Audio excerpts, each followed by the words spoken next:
الناس اللي بتحب المقالب، الناس اللي بتحب تضحك مع بعضيها. هنا معانا جميع المقالب وجميع الخدع. معانا البودرة، بودرة العفريت اللي هو ابو الحكة زي ما بيقولوا عليها، ومعانا البرفان اللي ريحته وحشة، ومعانا اجمد مقلب بيتعمل في صحابك، سكر التلج. سكر التلج. ومعانا المية السحرية، المية السحرية اللي هي بتلسع. جميع الخدع والمقالب موجودة عندنا. عاوز تعمل مقلب في صاحبك، عاوز تعمل مقلب في زميلك، عاوز تعمل مقلب في حد مضايقك في الشغل، عاوز تعمل مقلب في مديرك مضايقك في الشغل، اعمل فيه المقلب ده. عندنا البودرة العفريت، لو رشيت شوية بس في قفاه مش هينام الليل. عندنا البرفان دون، هترش شوية في اي حتة كل الناس هتجري منك.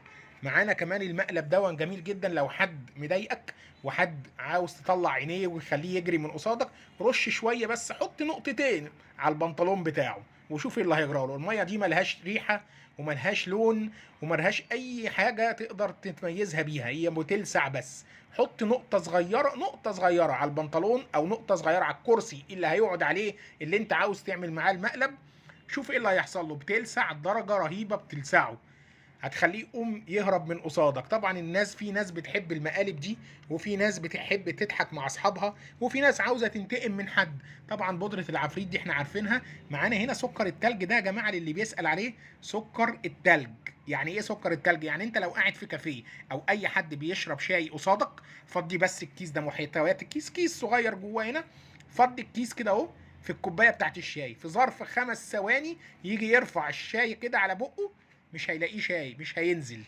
مش هينزل الشاي، هيتجمد حرفيا.